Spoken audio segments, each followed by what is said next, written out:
Hey guys, and welcome to the Working Money Channel. Oh my god, what a day it was yesterday afternoon. For those of you guys who do not know this by now and may be living under a rock, there was a big Twitter hack which involved many prominent Twitter accounts associated with people in the cryptocurrency community, along with some politicians and some other celebrities as well. And guys, we're going to get into this. We're going to debrief a bit, talk about what we know about it, and what it actually could mean. Now, we know Ripple was hit, among others in the community. David Schwartz did weigh in on this. Guys, the market right now is not looking great, but it's not looking as bad as it could be. This is Bitcoin on the daily, and on the daily you can't really see too much difference, but when I put it on the hourly, you can see Bitcoin did drop indeed yesterday after that hack. It happened around this point here, I'd like to say, around this point here in the day. There was a bit of a dump, then a rebound, and then Bitcoin went down as low as about 9,000 per BTC, and it is still trading at almost 9,100 right now. XRP, same kind of pattern here. We're seeing the same thing with many prominent cryptocurrencies. I'm just going to put BNB on here as well. The pattern is similar because I think since the hackers requested Bitcoin, it is going to have an impact on the entire crypto community. Now, some people were discussing the fact that, this is a Twitter problem, this isn't a cryptocurrency problem. And, this whole idea that, boy, once the media gets its claws in this, it's going to spin the story around and make it about cryptocurrency. Going to get into that in a bit. Bitcoin right now down 1.15, Ethereum down 2.76, XRP down 3.32%. Everything looks like it is down a bit at this point in time. Chainlink up 1.35%. But a lot of cryptocurrencies down right now. You can see that trend here. You can see that downturn that we witnessed after a bit of a Bitcoin sell-off. So Bitcoin didn't manage to get underneath 9,000. Nevertheless, it is quite close. I'm going to start with some other news though, guys, here. First, this from Leonidas here on Twitter. Coinbase is now adding XRP/GBP pairs. So a potential XRP listing was widely discussed and speculated upon for a long time. After years of endless rumors and speculation, Coinbase finally listed XRP in February 2019 with XRP USD and XRP Euro and XRP BTC pairs. A few months later, in November 2019, Coinbase also added XRP to its crypto Visa debit card. But now, on July 15th, Coinbase announced its intention of adding the following pairs to its platform on the 21st of July, including the XRP GBP pair. So here's a tweet to that effect on July 21st. Trading on all these types of pairs in the order book will start in phases. Trading will begin on or after 7 a.m., beginning with post-only mode processing to full trading if our metrics for a healthy market are met. So Coinbase Pro listing a new XRP pairing with the GBP. And guys, XRP numbers are up. The number of crypto merchants accepting XRP has surged 46% so far this year. Yes, despite a pandemic, despite the price of XRP at the moment, the numbers in 2020 have been accelerated. So in December of 2019, the number of companies accepting XRP for payments stood at 457, according to the online crypto merchant directory Cryptwork. That number has since grown to 670 businesses, an increase of 46.61% in a span of just 7 months. So XRP company growth, you guys can see this chart here to that regard. Cryptworks says 22% of the businesses accepting the crypto token are based in the United States. That's followed by the UK and India, accounting for 10% and 5% of all merchants accepting XRP. The US-based crypto payment provider BitPay is the largest payments company to integrate XRP this year. Ripple's native token is the 6th most popular coin among merchants, according to Cryptwork, after Bitcoin, Ethereum, Litecoin, Bitcoin Cash, and Dash. Although merchant adoption of XRP is rising the fastest, all of the aforementioned coins are seeing strong growth in 2020. So XRP obviously on the rise. It's got some great tech behind it. In order for it to thrive in this kind of marketplace for those fast transactions, right, that don't take hours and hours and hours to finally get posted on the block, it is no surprise that it is the fastest rising cryptocurrency. And, despite the fact that it wasn't necessarily created to transact peer-to-peer in that way, it is still good that people are seeing it and using it for that use case. I guess maybe I shouldn't say that. I guess, there are so many use cases for XRP. I shouldn't limit it to what I think that Ripple wants to do with it because, of course, David Schwartz and the founders of XRP created this cryptocurrency that is better than Bitcoin, a Bitcoin 2.0, if you will. And, Ripple's got their ideas of what they want to do with it, but ultimately the sky is the limit. So, interesting to say the least, a 46% increase in merchants accepting XRP so far in 2020. I also saw this, guys, this from Fintech Zoom, and this is a new article with regards to China and how China Finance Online signs a partnership agreement with the Dow Jones. Yeah, this was interesting news. A number one web-based monetary company firm that gives Chinese language retail traders with fintech-powered online entry to securities buying and selling companies, wealth administration, merchandise, securities funding, advisory companies, in addition to monetary database and analytics companies to institutional prospects, immediately introduced it, has signed a partnership settlement with World Information and Information Enterprise, the Dow Jones. Beneath the brand new settlement, Dow Jones will present China Finance Online with entry to a subset of its Chinese language newswire services, which can embody market commentary and spot information in the Chinese language. The two events will work collectively to higher serve the massive monetary data and information market in China. This partnership will mix world finance information alongside monetary information and data experience from the Dow Jones with China Finance Online's home market leading information and viewer engagement to carry well-timed, high-quality, and professional capital market data and intelligence to Chinese language funding and enterprise audiences. Guys, you know what this means? China, sounds to me like, wants to get into U.S. markets at an accelerated rate, wants to bring it to the masses of China so the Chinese people can invest in American markets. So this is just new technology bringing this to the masses. This is an interesting step for our financial future. And the reason I bring this up is because I want to emphasize the fact that the world is becoming smaller and smaller in a lot of ways. And to me, this goes along the lines of DeFi, okay? When we're seeing these kinds of technologies becoming more prominent, becoming more available to the every person in more countries around the world, this just means to me that a global economy is becoming more and more apparent as the years go on. So this is an interesting article, not XRP or Ripple related, doesn't necessarily even talk about cryptos or blockchain technology, but it is the economy, it is globalization, and it does have a lot of implications on cryptocurrency, DLT technology, DeFi, cross-border payments, all of that. So guys, keep an eye on that. We got one here, guys, from Crypto Wolf. China's Beijing government claims 140 government service applications are already using blockchain. So this another one with regards to China, showing you where the government is at with their blockchain rollout plan. The Beijing government has released its first blockchain application blueprint for government services, claiming 140 applications already use the technology. So the Beijing government will release its first blockchain application blueprint on government services in China today, according to a local news outlet on July 15th. According to the blueprint, 140 government service applications are already on the blockchain. These applications are divided into three categories, okay?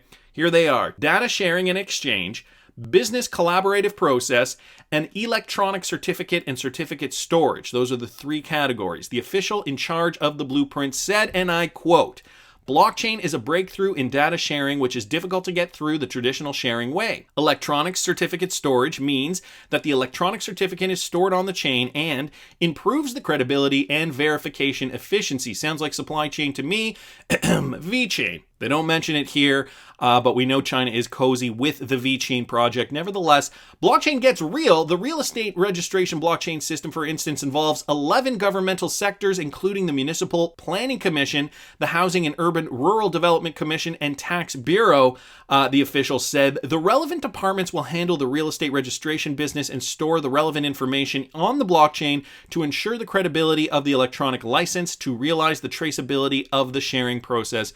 So again, just going to show you how far advanced China is getting with blockchain adoption in several different sectors within their economy.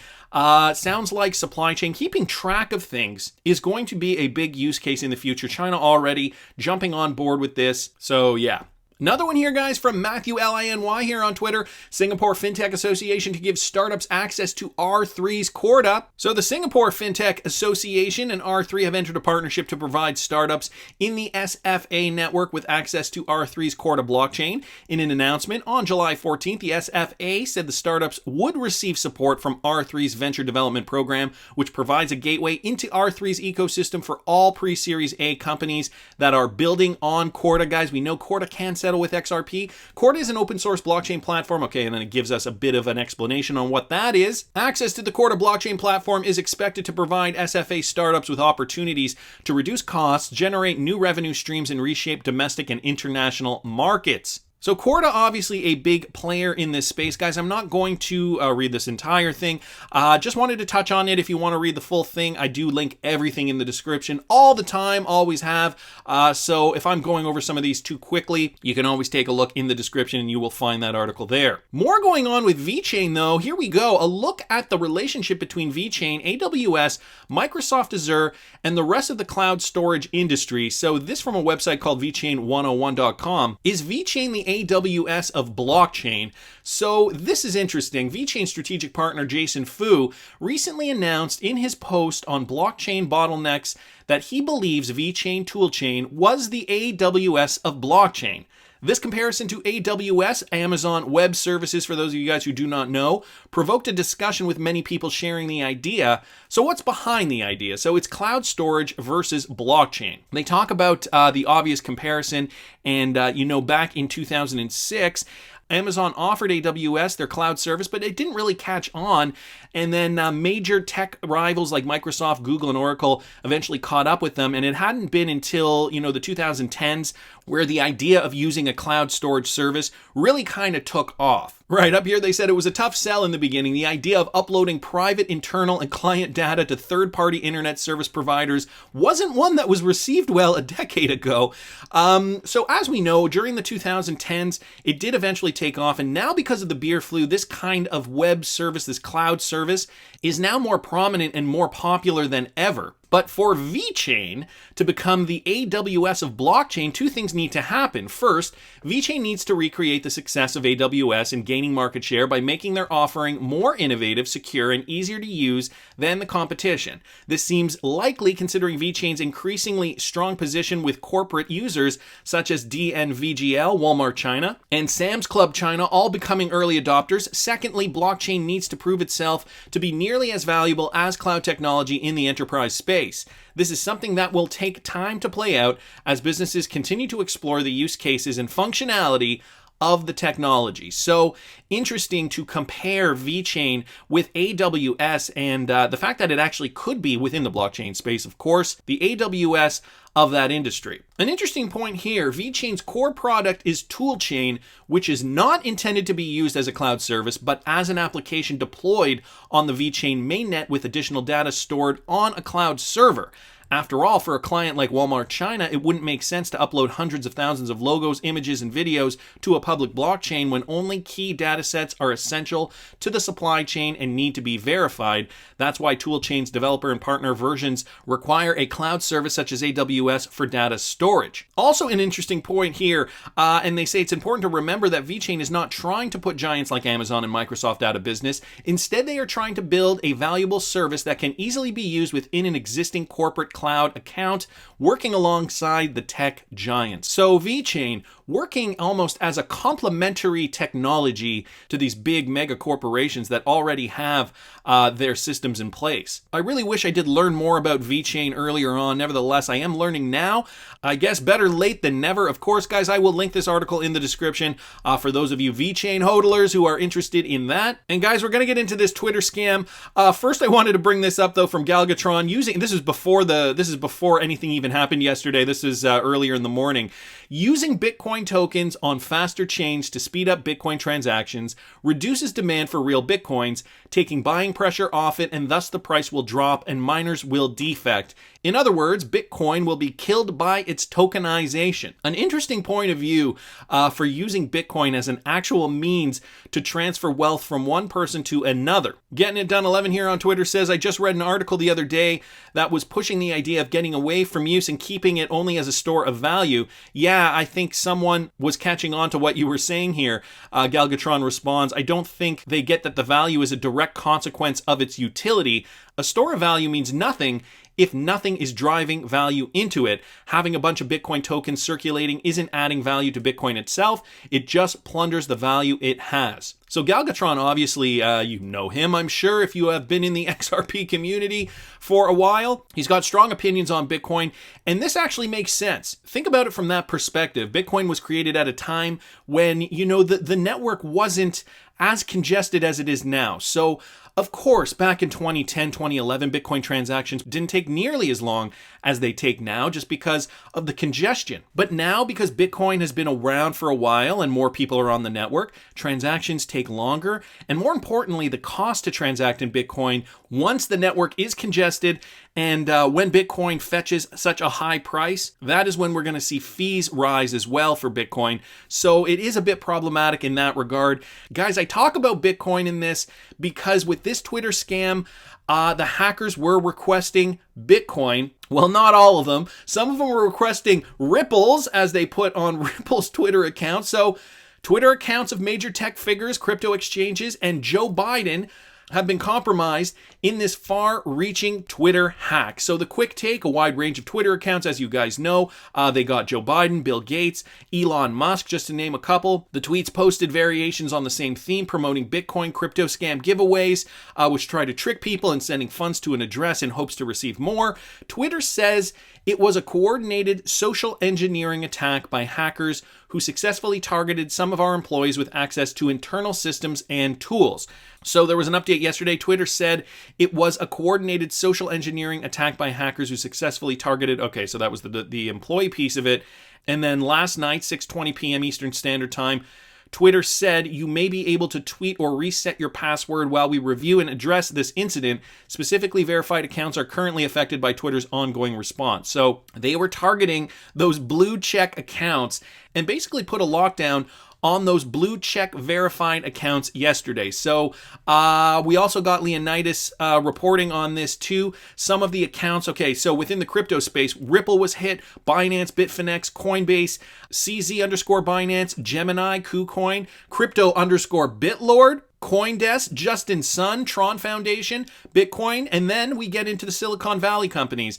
Uber, Apple, Elon Musk, Bill Gates, Jeff Bezos. We also got Kanye West, Joe Biden, Warren Buffett, Wiz Khalifa, Barack Obama, Dr. Beast, who I don't know who that is, Jason Elia, and Kim Kardashian West, just to name a few.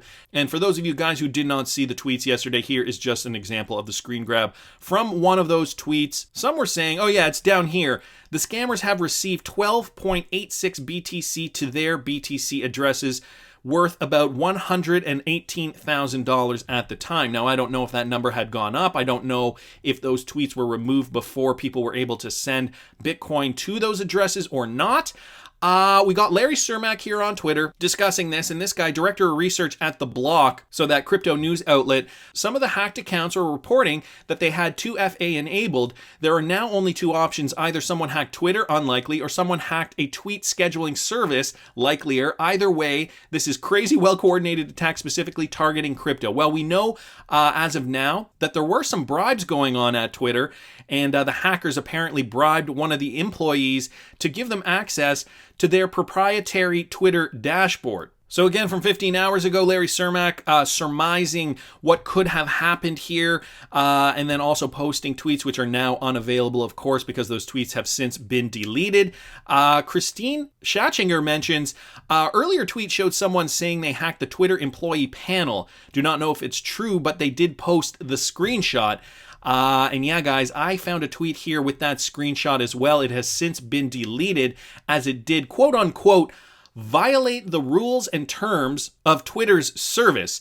meaning their private proprietary dashboard should not have been leaked to the public to show how Twitter plays God with all of us. Okay, I've got my own opinions on that, and I'm sure you guys do too.